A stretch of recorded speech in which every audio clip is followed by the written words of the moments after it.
제가 기자회견문에서 발표할 내용은 안규백 국방부 장관의 방위병 복무 중 군무이탈, 탈영이죠. 탈영 의혹 사건에 대한 기자회견이 아닙니다. 탈영 사건에 대한 기자회견입니다. 저는 의혹을 제기하지 않습니다.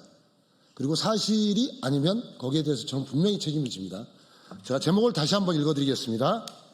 오늘 회견문 내용은 안규백 국방부 장관의 방위병 복무 중 탈영 사건에 대한 기자회견문입니다. 저는 지난 6월 27일 현 안규백 국방부 장관의 방위병 복무 중 고의적이고 위법적인 방법을 통한 장기간의 국무이탈 사건에 대한 국회 인사청문회 허위 증언에 대하여 국회 증언감정법 위반으로 경찰에 고발장을 접수하였고 현재 용산경찰서에 접수되어 조사 중에 있습니다. 고발장의 주요 내용은 안규백 장관은 1984년경 육군 제35사단 고창군 대산면 중대에서 방위병으로 복무 중 위법적인 방법으로 소속 부대장의 동의를 받아서 약 7개월간 무단 근무 이탈, 즉 방위병은 출퇴근을 합니다.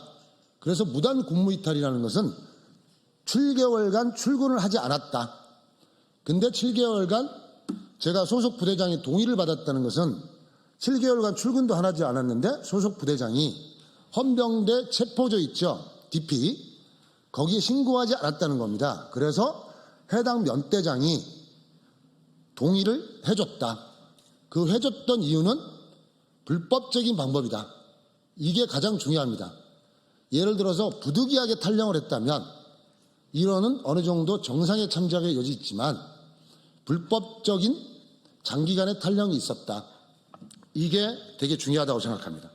그래서 당시에 본인의 주장도 그렇습니다.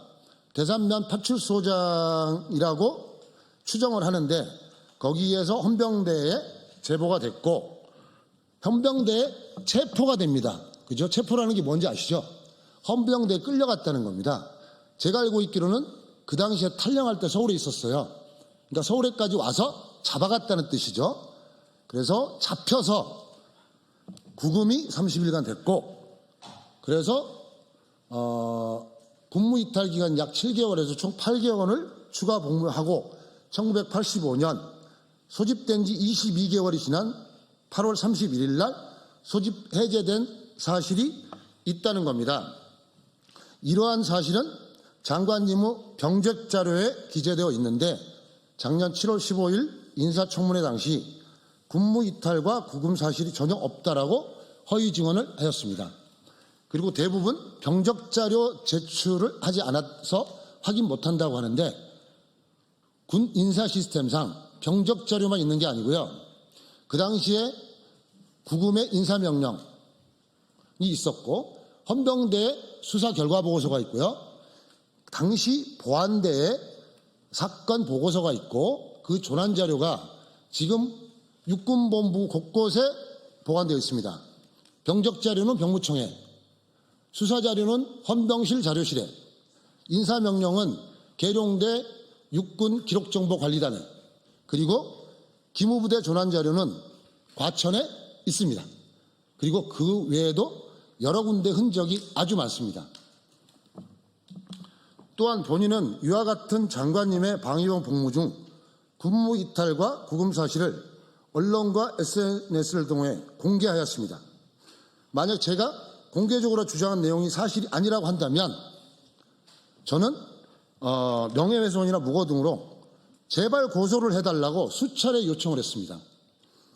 현행 법령상 허위사실 적시는 명예훼손죄로 처벌받고요. 제 지금 하는 언행이 사실이라고 하더라도 사실 적시 명예훼손으로 제가 처벌받을 수 있습니다.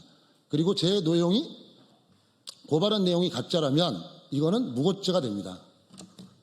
그런데 여태까지 군무이탈과 구금 사실에 대해서 한 번도 해명하지 않았고 저에 대해서 고소고발 조치를 하지 않았습니다. 그리고 제가 이 정도로 그리고 제가 공개적으로 장관님은 국방부 장관의 자격이 없습니다라고 하면 이 정도는 모욕입니다. 그러면 최소한 사건의 실체를 떠나서 저를 모욕죄라도 제발 고소를 해달라는 겁니다. 저 처벌받겠다는 겁니다. 그래서 이걸 정리하면 이렇습니다. 작년 7월 15일 안규백 국방부 장관은 인사청문회에서 발언한 내용을 요약한 겁니다. 그대로. 방위병 소집이 1983년 11월 5일 35사단 헌병대에서 수사를 약 3일을 받았답니다. 어머니께서 부대원들에게 밥을 해줬답니다. 그래서 수사를 받았답니다. 보통 부모가 어려운 시대에 밥을 해주면 칭찬을 받는 거지 수사를 받지 않습니다. 근데 어쨌든 수사를 받았답니다. 그리고 나서 14개월이 지난 1985년 1월 4일 날 소집 해제 확인을 받았다고 합니다. 정확한 워딩입니다. 그런데 그래서 3학년 1학기로 복학을 했는데 갑자기 소속 부대에서 전화가 왔답니다. 3일간 조사받았으니까 그 3일을 추가 복무해라. 그래서 방학을 이용해서 1985년 8월에 3일을 추가 복무했답니다. 그래서 결과적으로 1985년 8월 31일 날 방위병 소집 해제가 됐답니다. 그래서 일반 국민들은 소집 해제라고 하면 좀 어려운데 쉽게 말하면 제대를 2번 했다는 겁니다. 방위병으로 갔다가 제대했다가 학교를 다녔다가 다시 입대했다가 또 제대했다는 거예요. 근데 우리나라 병역법상 불가능합니다. 여러분 병장으로 전역하죠. 그러면 나 좀 더 할게. 다시 병장으로 들어가요. 나 또 전역할게. 이게 안 되는 겁니다. 그러니까 병역 의무는 하고 싶어도 못해요.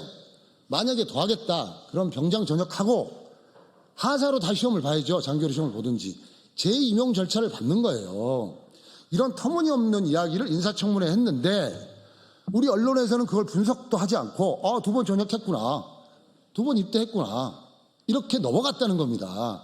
대한민국의 언론 검증 시스템이나 국가 검증 시스템이 정말 어이가 없는 겁니다.